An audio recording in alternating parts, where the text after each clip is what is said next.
Welcome to the Open Adoption Project. We're the Nelsons. I'm Sean. And I'm Lynette. We are back from a short break, and today we're kicking off season 2, and we're really excited. We're really excited to be back. In the past few weeks, we've been keeping pretty busy. As we mentioned at the end of the last season, I donated bone marrow working with an organization called Be the Match. I'm going to add a link to Be the Match in the show notes today, and also we'll put it in the blog post for this episode on openadoptionproject.org, which is our new website. Yeah, so our kids are back in school, and I am too, so we're all keeping busy. We have more structure in our lives, which I love. Sean and I ran a half marathon together yesterday, and that's basically what we've been up to. Getting ready for this season, we've been doing a lot of interviews already. We're getting really excited for the opportunity to share some of these stories and insights people have with the adoption community, and we really hope that it's a valuable season. I think it is. I'm really excited for the things that are coming up. And as Sean mentioned, we built a website, which was exciting, and so we've launched that. It's openadoptionproject.org, and you can find a blog on there where we post about these episodes. You'll also find links to our social media if you want to contact us. One-stop shop for the Open Adoption Project on openadoptionproject.org. Yes. All right, so today we're going to hear from Emily. Emily is from Indiana in the United States, and she is an adoptee. She's also an adoptive parent, so this is another opportunity to hear from someone who has perspectives from multiple sides of the adoption triad, which is so neat. Such a cool experience to hear these thoughts from someone who's lived as an adoptee and now is an adoptive mom, and seeing how those experiences intertwine and affect each side of her experiences. Yeah, along with a lot of things, she shares some insights that she's gained over the years and thoughts on how adoptive parents can be more sensitive to things like trauma and the needs that their children might experience. We hope that you enjoy this episode with Emily.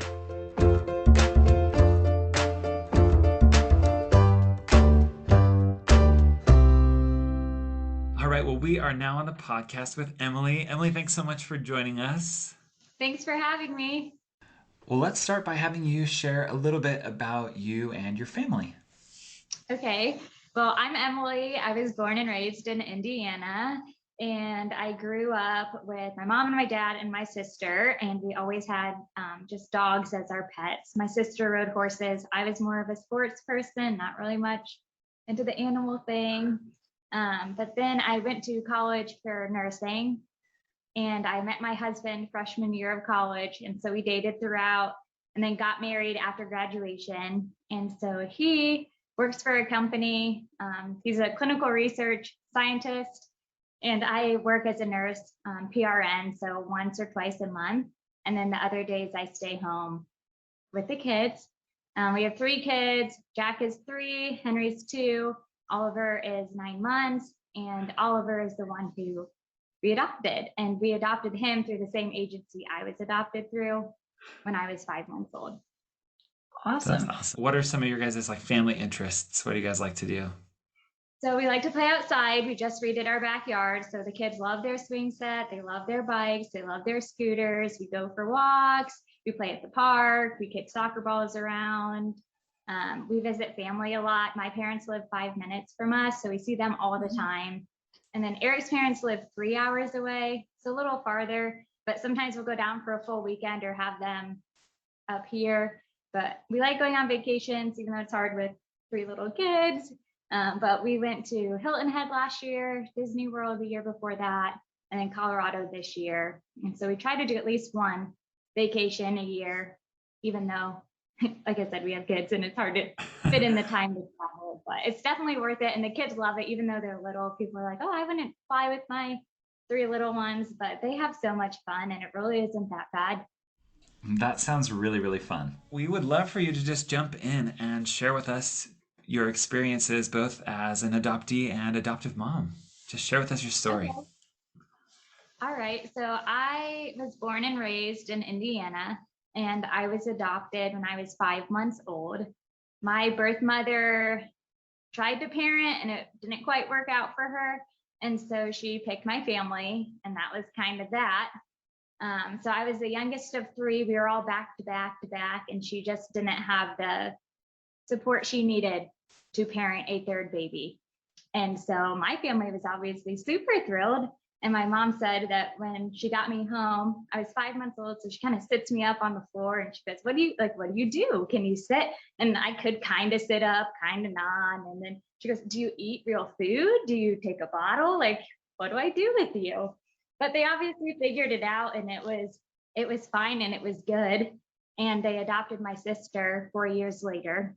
And so there are the two of us with my mom and my dad. And I always had a really good experience being adopted. I know not everybody does. My sister kind of had mixed feelings growing up about how she felt about it, but I thought it was like the coolest thing ever. I was like, wow, I am so loved. Like, my mom and dad wanted a baby so badly that they adopted me, and my birth family wanted to give me a better life. So they placed me into my family. And I thought it was so cool that I just thought I was the best thing ever, that everybody loved me. And so I didn't really have a lot of like doubt or insecurities being adopted. My parents were super good at telling us from day one, you're adopted. This is what we know. What questions do you have? And they always answered them. They supported us in whether or not we wanted to reach out or if we wanted it to be more kind of closed. But back in the day, so I'm 27, so it's been a few years since I was adopted. They didn't really have open adoptions as much. So it was more semi-closed or semi-open. So we exchanged pictures and letters every year. And so my mom and dad always shared those with me and then did the same for my sister.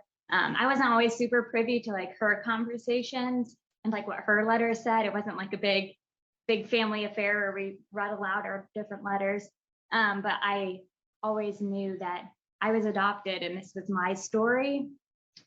And then when I was 10, I got to meet my birth mom for the first time.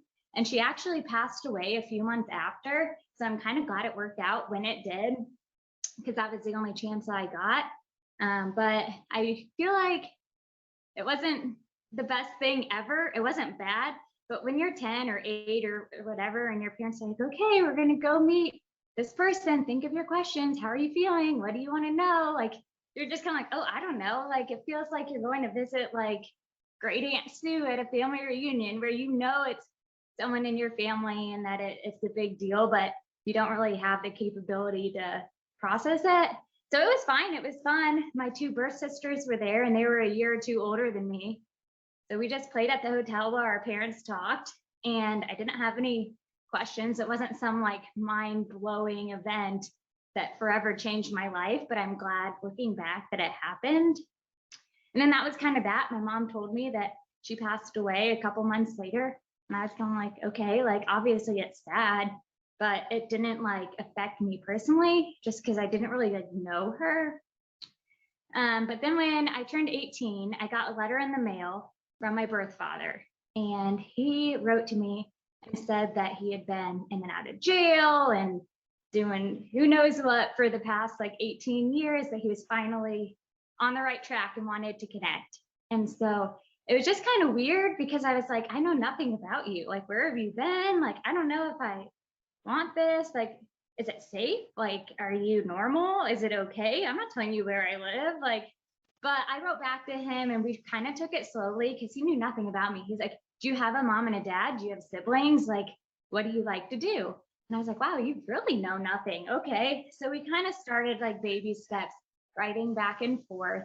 And then at some point in college, or right after college, I met with him. And Eric came with me, my husband, and it made me feel better. And I was kind of nervous as an adult because I kind of understood the gravity of the situation, unlike I did when I was 10. And it was fine. I was really worried that, like, what if he's weird? What if I'm weird? What if it just is awkward? Or I don't know. I didn't know what to expect. But he was super nice, super normal. He was married, so his wife was there. He's still married now. But and they now have 4 kids, but they only had the 2 girls at the time. And they were so cute, so nice, so normal. So it was a huge wave of relief that, okay, like years had passed, but I think this can be okay and something I'm interested in continuing. And I feel like from there, like we still see them occasionally. They moved, so we don't see them all the time anymore. But we took our kids to see them. And it's funny because he's married and has kids that are my kids' ages, which I don't know. Whenever I think if my mom and dad had another baby at the same time I'm having kids, like that's really weird. But for some reason, I think God just had a plan for him in his life, and it wasn't being a parent 27 years ago. So it's cool to see his journey unfold and him become a loving husband and dad. And I think that that's reflective of the person he is, even though years ago, I don't think anyone would have said too many nice things about his decision making. But yeah, that's kind of that. And because I had a good experience being adopted, when Eric and I were in our marriage prep class, they were like, well, what if you can't have kids? So we're Catholic. So they're like, let's talk about family or family planning. We're like, okay, yeah, we want a family, we want kids. And so they're like, okay, and what if you can't? Like, what does that look like for you? And so we decided, hands down, we'll just adopt, and that's fine. I was adopted. I like myself. I think I'm okay. I turned out okay. We'll just adopt.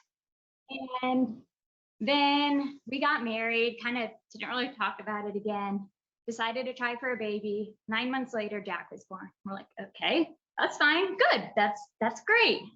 We're like, let's have another. 10 months later, Henry was born. We're like, wow, okay, let's talk about this. Do we want more? And if so, do we still want to adopt? And if so, kind of why? And we decided, no, we don't want to adopt anymore. Like, what if we take someone's baby who's been trying to have kids and can't? Or what if no one ever picks us? Or what if this, what if that? So we went back and forth, but we just couldn't get rid of that nagging feeling. Like our family just isn't complete. And we couldn't figure out like why.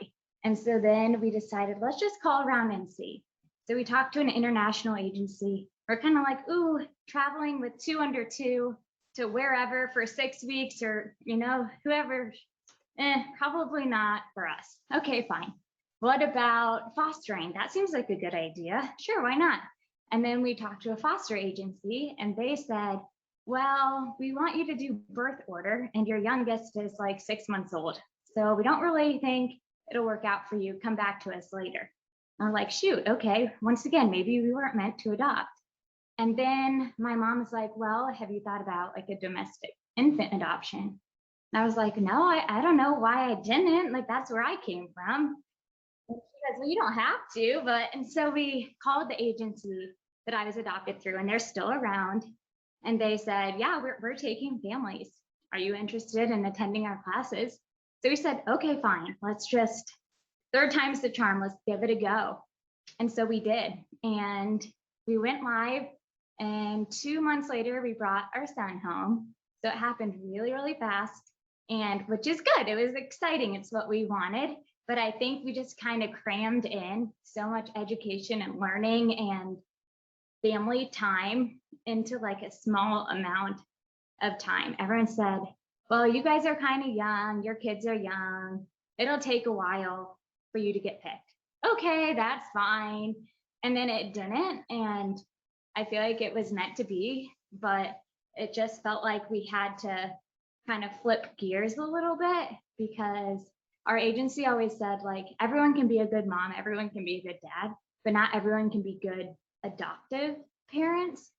And we were like, wait, what? What does that mean? Even though I was adopted, I was like, okay, tell me more about that. And so they kind of just walked us through like how to be a good adoptive parent. And they brought up things like how to tell your adoptee from day one. And they said, don't wait. There's no reason you need to keep it a secret. Like, there are books, there are different things you can do. There's social media, there's videos, there's everything out there. Like, don't wait for the perfect time, because there isn't. And so they said with little kids, one thing to do is I wonder if. And so we do that all the time. If Oliver's laughing at something, we'll say, oh, I wonder if his mom laughs like that. Or if he's eating Cheerios, oh, I wonder if his sisters like Cheerios too. And it kind of helps our 3-year-old and 2-year-old feel comfortable about it, so that one, they're not like 10 years old being like, I didn't know my brother was adopted. but it also makes it less weird, I feel like it's just part of normal every day.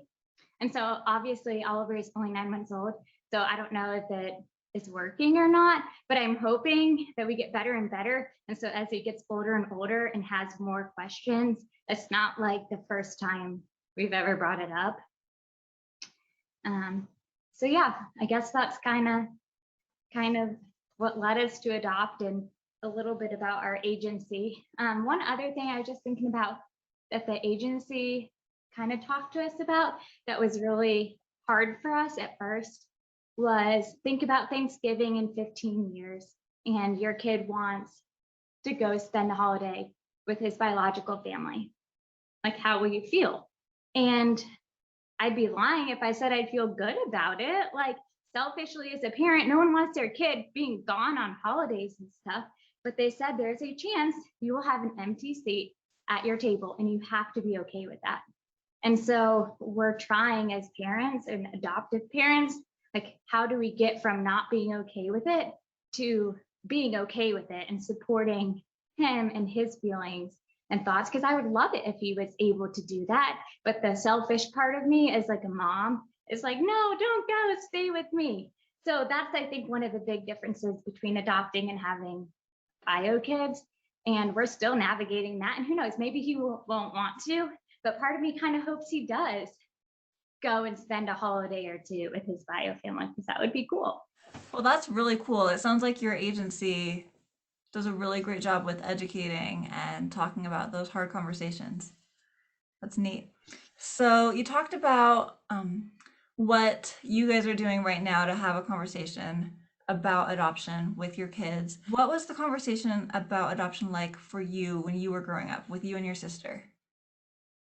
So for us, it was never a secret or a surprise. From day one, we always knew. So my parents, I think, bought every adoption book under the sun for every age group.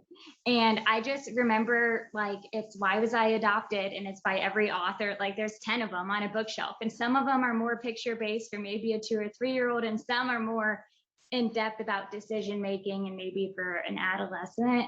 And so I felt like the conversation was always positive. My mom and dad would always support us in our feelings and ask us how we were feeling. And I always felt good about things. And I think because my sister didn't, it was harder for them. Like, what worked with me didn't work with her. And so they just had to learn how can they frame it as a positive thing, because adoption is beautiful and can be, but also there is trauma associated with adoption. And some people deal with that grief differently and that loss, and that's okay. And so it doesn't mean that they're bad parents. It doesn't mean that they did anything wrong. It's just that adoptees are entitled to their own feelings, and some feel great about it and some don't. And I think that framing it positively and being open-minded really helped them connect with me and her, even though we felt differently throughout our journeys. So would you say were any experiences or things that you went through personally as a younger child that were hard about being adopted, or was it always kind of like the bright side and easy? I think I'm the rainbow unicorn, and I know a lot of people aren't, but I think the one thing, if I had to pick, was just it was a part of me that was different. So if you're at school and like my friends weren't adopted, and so I didn't think of it as a bad thing, but anytime when you're a kid and you're different, it kind of makes you feel a little self-conscious about it. And it wasn't something that everybody knew either. So I always had a little bit of trouble, like saying, like, say you're at the grocery store and someone's like, oh, you look just like your dad. Do you say, well, actually, I'm adopted? Or do you just kind of smile and say, yeah, I get that a lot, thanks, and kind of move on? So it wasn't necessarily like a negative, but it was just kind of weird. And even now with kids, and 2 are biological and 1 isn't, we go out and our youngest has brown hair, the same color as mine, and the other 2 have blonde hair. And so everyone's like, well, he has brown hair just like you. And same thing, like, it hasn't changed. I'm always like, okay, the grocery store clerk doesn't really need to know he's adopted, but also, like, I don't know, it's just kind of a weird thing, like who to tell and how much to tell. Like for me, it's my story, so I feel good about telling people whatever I want. But as an adoptive parent now, I try to be cautious not to overshare his story so that he can form his own opinion and tell people the positive and negative from his standpoint. But it's also hard because he's a 9-month-old baby. So Yeah. I don't know what that'll look like for him. I don't know if he'll feel like I did and think, wow, this is great. Or he might hate us and think, why would you ever adopt me? Like, this place sucks, which he can think that, and that's fine too. And I'm worried a little bit that my own happy like upbringing and like positivity associated with adoption, like if he doesn't feel that way, I think I'll have to, like, I'm fine if he doesn't, but I don't really know how to support him yet, just because it's weird. I don't know, it's awkward, and it's okay that he feels that way, or he might feel that way, but I'm trying to be open-minded and knowing that he could feel however he wants, and that's his opinion and his experience, and that's okay too.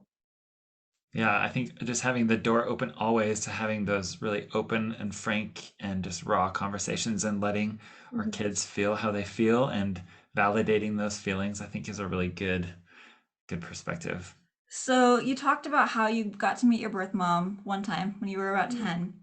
Do you think that meeting her and that experience affected your perception of adoption during your teen years and as you were growing up? I think it might have just given me a little bit of closure because my sister's adoption was a little more open than mine. Like her birth mom is still alive.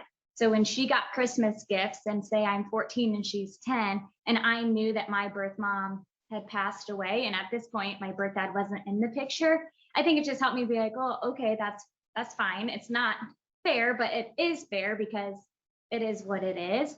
And so I think it just kind of made me not wonder quite as much. I think if she was still alive, I might have, I don't know, would I have wanted to reach out to her? Maybe. Would I have wanted to have a deeper relationship? Maybe. I don't know. But since it wasn't an option, I think it was, I don't want to say helpful, but in a way I like didn't have to wonder what if, just because it wouldn't have gone anywhere. Maybe one more follow up from your story. You talked about being the youngest of three biological children, I guess, in that family. Are you connected at all with your older biological sisters? And what does that look like? So the oldest one moved away, kind of cut family ties after college, and no one really ever heard from her again. I think she's fine and doing well, but she kind of is doing her own thing. And then the middle one, or the one that's right above me, is living about an hour away from where we currently live. And we are friends on social media, so like Facebook and Instagram. And we've messaged and talked on there, but we haven't met. But I would say it's like a good relationship. And I don't know if we ever will meet. Like I've never asked her, hey, do you want to meet up sometime? And I don't know, she's busy, I'm busy, but I think she would if that was something I wanted to do, or if she invited me somewhere, I'd probably go just because kind of why not? But it is also weird in a way, like not in a bad way. It's like, shoot, what do we talk about? Like, I don't know anything about her. She knows nothing about me. Like, I know her through social media, but I don't know like her, like what her childhood was like, what her interests are. Like, what does she remember? Like, what was she told about me? And it's just kind of like, that's a lot to unpack over a cup of coffee. So I think Yeah. sometimes I'm like, ah, never mind. Like maybe one day, maybe not. So I'd be open to it. But I think I'm also fine just kind of seeing her life unfold through social media. Navigating relationships is hard, and to know like how much and when and kind of the why behind it all. That's hard. Yeah. Yeah, I loved hearing you talk about meeting your birth dad. Do you have any advice? You talked about how you were really nervous about that. Do you have any advice for other adoptees when they're meeting their birth family for the first time for how to make it, Prepare. yeah, how to prepare emotionally? I think the biggest thing I would say is like truly do self reflection on what you're hoping to get out of it, because I think that kind of frames how it might look. So like I had a great dad, a great mom. I wasn't looking for like someone to fill a void in a parent role. I wasn't looking for answers to questions that I had about why I was adopted. Yeah, we did talk about that, but I was meeting him because it felt like the right thing to do. But I think if someone was thinking, oh, I don't know, what if someone didn't want to be found? Like, what if I was the one trying to initiate contact with him and he wanted nothing to do with me? Like, how would I feel if that happened? Kind of play like the what if game, just so that realistic expectations can be set, but that shouldn't scare someone away from trying to reach out to their family. If that's something they're interested in, I would say go for it by all means. Like, kind of why not? But also be prepared maybe for disappointment, knowing that adoption is kind of complicated. And I thought it was beautiful that my birth dad is married and has kids, but I could see how someone might have their feelings hurt, kind of like, well, why are you taking care of them, but you didn't take care of me? So I guess you just never know what you're going to find when you start looking or digging, which could be a great thing. You could find out all these amazing things, but you also might kind of uncover things you might wish you didn't really know. So, and that goes both ways. Like, he could look at me and be like, wow, I am not a fan of how you turned out type thing, which wasn't my case, but just everybody's different and you don't know who they're going to be, and people change. And sometimes that's for the better and sometimes it's not. But yeah, I would say go ahead and try it if it's something someone wanted. I think a lot of people wonder kind of like, where did I come from? Like, what makes me me, like nature versus nurture. So I think reaching out can answer some of those questions and fill in any gaps that someone might have about where they came from or who they are, what their family's like. And so I think that part is kind of cool. So do you feel like when you met with him, you kind of saw some of the nature versus nurture, like a parent in him and you, like similarities? So I didn't notice anything, but my husband was there and he said some of the things reminded him of me, or like when he was watching him talk and interact with his kids, it reminded him of me. And then like the next weekend we went to my parents' house and he was watching me closely with them and he goes, never mind, you're just like your parents instead. So like when we were there, he thought I was like my biological dad. And then the next weekend he goes, no, you're exactly like your mom. Like, you talk like her, your mannerisms are like her, your sense of humor is like your dad. So he was the one who said, I have no idea. Like, it's kind of 50-50, like nature versus nurture. Yeah. Yeah. Cool. Yeah, it's been interesting. So all four of our children were adopted, and it's so interesting to see because there are some things where I'm like, it's exactly like her. And then I'm like, no, you're exactly like your birth mom right now. Or like you did your mannerisms just like your birth father. So it's kind of fun to see. As we get older too, I'm sure Yeah. more of their personality develop. You're like, oh, It's fun. Yeah. Yeah. So you shared a little bit when you were sharing your story about considering adopting as an adoptee and how maybe that influenced your decision.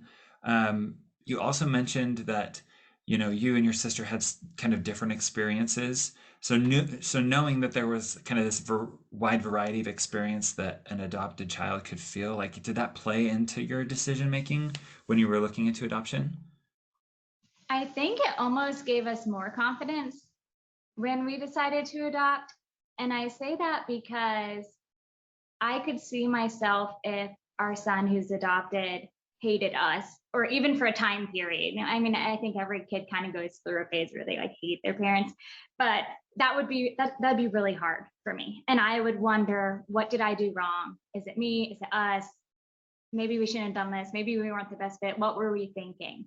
But having seen my sister kind of go through the ups and downs of that, my parents did everything perfectly right. Like, it wasn't on them. It was just her, like how she processed her grief and her adoption. And they helped her navigate through it, and they kind of held her hand and they were with her and they did all of the right things. And so it worked out, even though it started from different places.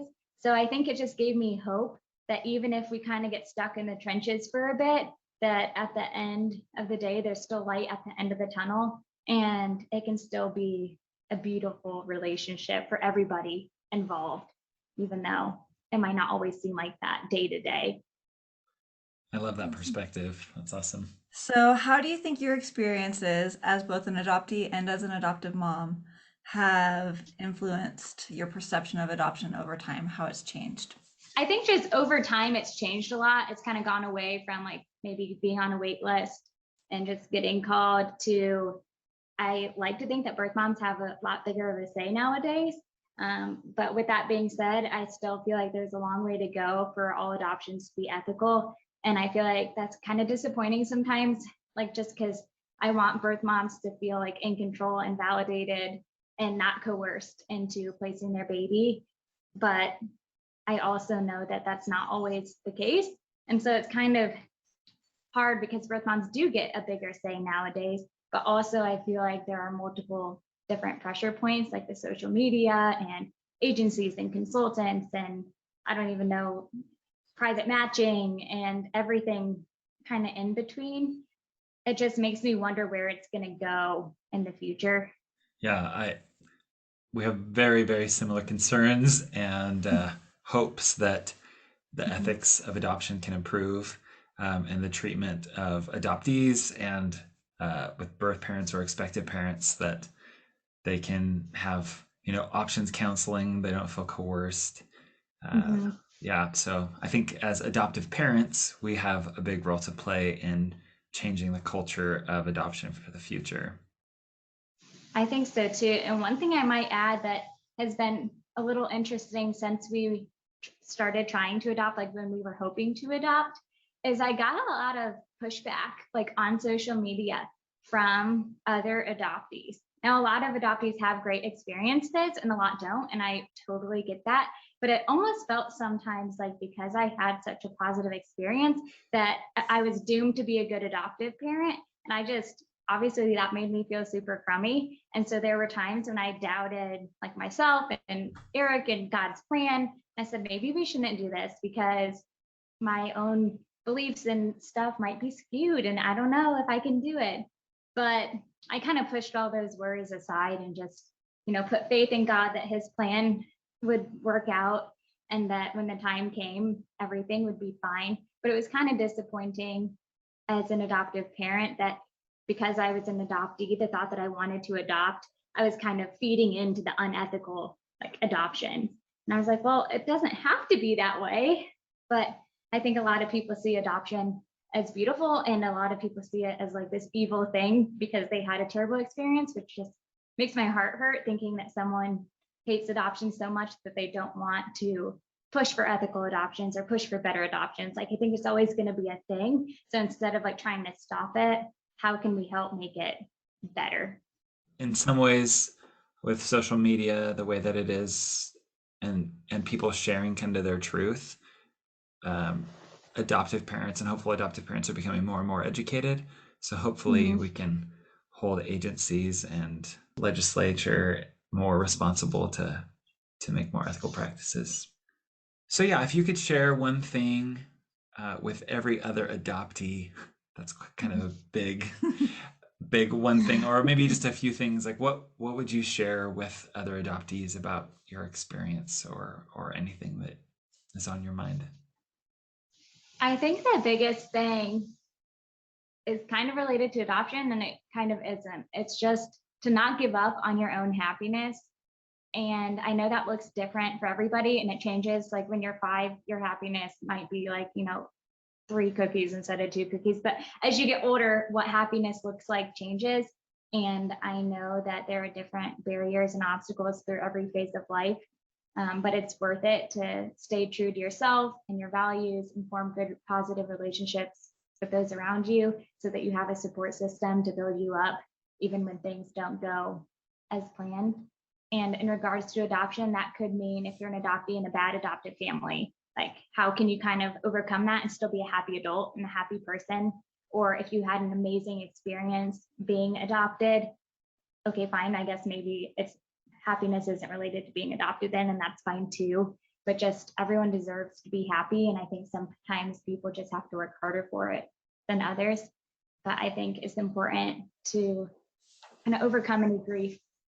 And you owe it to yourself, like to get the help you need if you need it, if that's counseling, if that's physically, mentally, emotionally, I'm not sure, spiritually.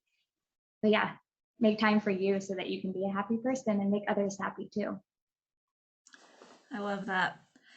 All right, so if you could share one thing with every other adoptive parent, what would that be? This one was tricky for me too. So I feel like as an adoptee and an adoptive parent, this has changed for me over the past 9 months. And I think the biggest one is be honest. And I think that starts with yourself. So for Eric and me, we didn't have any infertility, but say we had. Okay, so are we adopting to just have a baby? And if so, that's fine, but we need to overcome maybe that grief, if there is any, so that we are able to be adoptive parents. For me, because I had such a rainbow sunshine adoption, knowing that our son might not have that, I need to kind of put aside my own feelings so that I can support him in his. And I think it also looks like with adoptions these days, like as far as openness goes, that can mean a lot of different things. So we have a pretty open adoption with our son's mom, and I think that's an amazing thing. But I also would say that how awful would it be if we weren't honest with her about what our intentions were with how often to do visits or texts or emails or pictures? Because I can't imagine like telling her one thing and then not following through on that.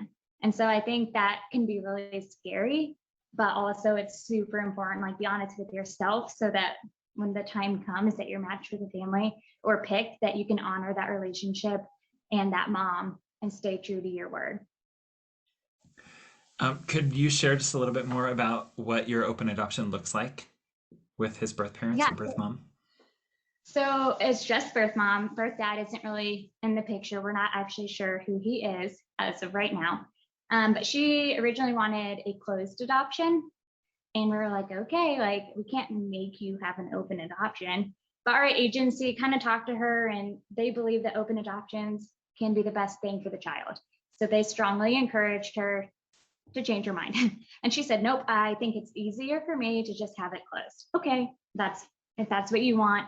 They're around for the birth moms for 18 years for like counseling or services or classes. They do the same for the adopted families too. But they said, okay, like we'll reach out to you. We'll reach out to you. She goes, I don't want it. I don't want it. I don't want it. And then he was born and we went to the hospital and, she signed the papers the next day and she left. She wanted to see him one more time. And that was that. I was like, okay, like we had each other's phone numbers, but I said, I'll respect her and I will still send texts or emails or pictures to like an email account. That way, if in 5 years she reached out, then I would have something like, here, this is him when he was a baby. Here's this and that. But when he was about a month old, she texted and said, you know what, like this is hard. Like I would love to see a picture. I just want to know that he's okay. And so I was like, oh, of course, here's like 50 pictures. So I downloaded an app where I can upload pictures in case something ever happens to either of our phones. They're in one place, which was a recommendation by the agency, which after they said that, I was like, why didn't I think of that? Like that makes sense. So we text pretty frequently, maybe about once a week, twice a week. And then I send pictures about the same frequency. And so we tried to visit twice and it has fallen through both times. But I think we're going to try again 2 more times before the year is up. They live about 3.5 hours away from us. So we're fine making the drive up there. It's a little more challenging for them to get down to us. So we're still trying to navigate what that looks like. And it's not perfect, but we feel like we owe it to her and we owe it to our son to give it our best shot. And the biggest example I can think of is, so we're Catholic and we got him baptized in our church. And we were like, should we invite her? And I was like, oh, yeah, that'd be nice. But also, like, I don't know, like all of our extended family is going to be there. Like our friends are going to be there. Like, what if she feels weird? I don't know. And then we decided, well, okay, so what if we don't? Then what? And we're like, okay, so when he's 12 and he says, why didn't you try? Why didn't you invite her? And we say, I don't know, we chickened out. Like, I don't want to be responsible over that. So we decided, you know what, like we'll invite her. And if she comes, that'd be great. Our families are super open. Like I was adopted, so they get it. Eric has adoption in his family. And so she couldn't make it that weekend, which was fine. But I was kind of sad that she wasn't able to come, because I think it would have been really, really nice. And so I am hoping that moving forward, maybe around the holidays this year, I'm not quite ready to send him off and have an empty seat at my table when he's 1 year old. But if she could come down and we could celebrate holidays together, I think it would be a good start. And then years to come, it would never be weird. Like the first one is, I feel like, always the weirdest. Yeah. And it would get easier and easier. Yeah, I think that I think we were pretty, I don't know, closed-minded when we first jumped into the adoption world.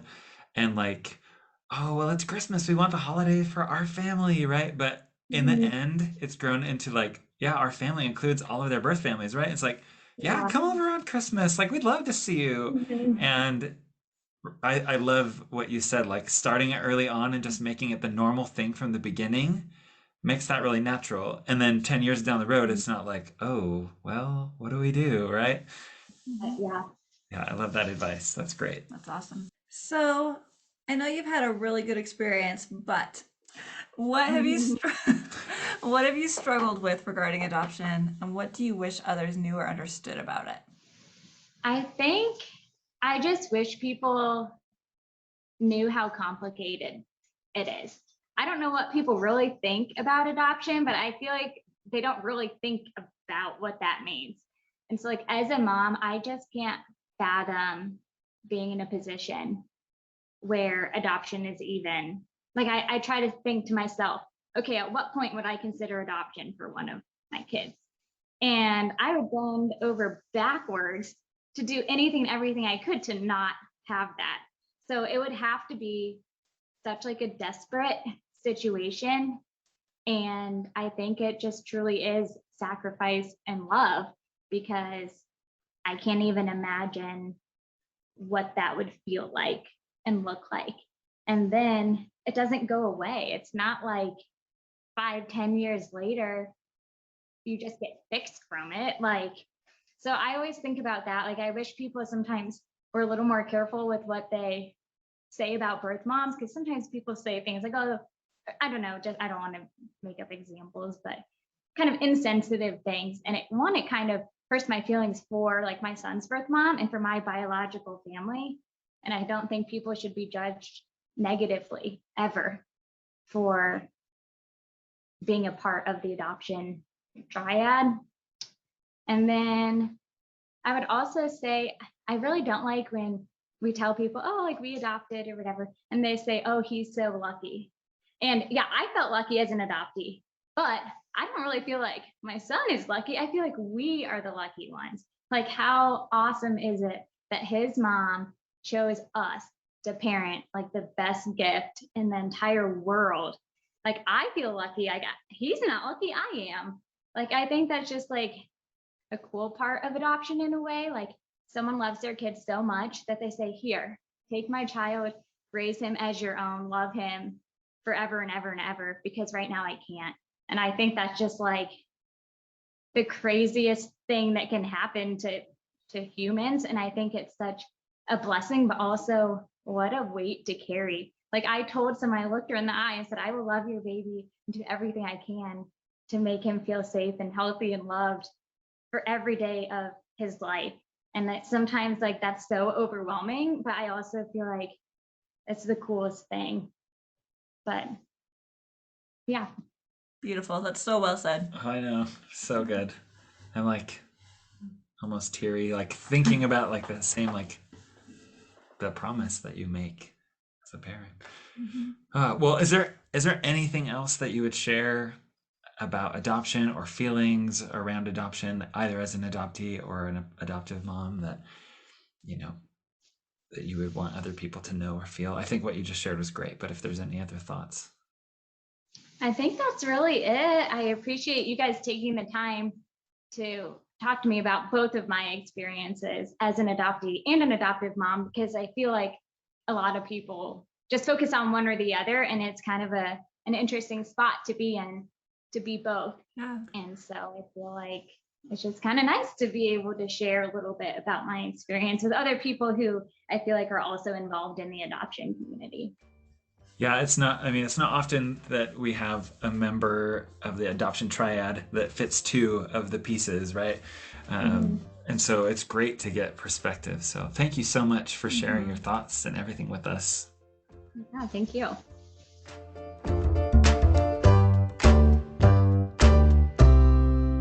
Thank you so much for joining us for this episode of the Open Adoption Project. We so appreciate Emily sharing her story with us. We're really excited to share more with you in this second season. In our first season, we heard from a lot of people. We had a total of 17 adoptees, 5 birth parents, and 4 adoptive parents in addition to ourselves. So we're really excited. We also had one adoption professional in the last season, but that's going to change. Yeah, this season we're going to hear from even more members of the adoption triad, so more of everyone and more adoption professionals. And this next Monday we'll be back in a new episode where we'll talk through things that hopeful adoptive parents should consider when it comes to physical or medical conditions, with a focus on neonatal exposure to drugs and alcohol. Yeah, this is a topic that we've gotten a lot of requests to cover, but because it's a sensitive and private topic, we'll be talking with Jeremy Stone, who is a 4th-year medical student and adoptive dad who has developed a resource for parents, hopeful adoptive parents that are making adoption decisions when some exposure might have occurred. Thank you so much for joining us today, and to connect with us, remember to go to openadoptionproject.org and have a great day. Thanks.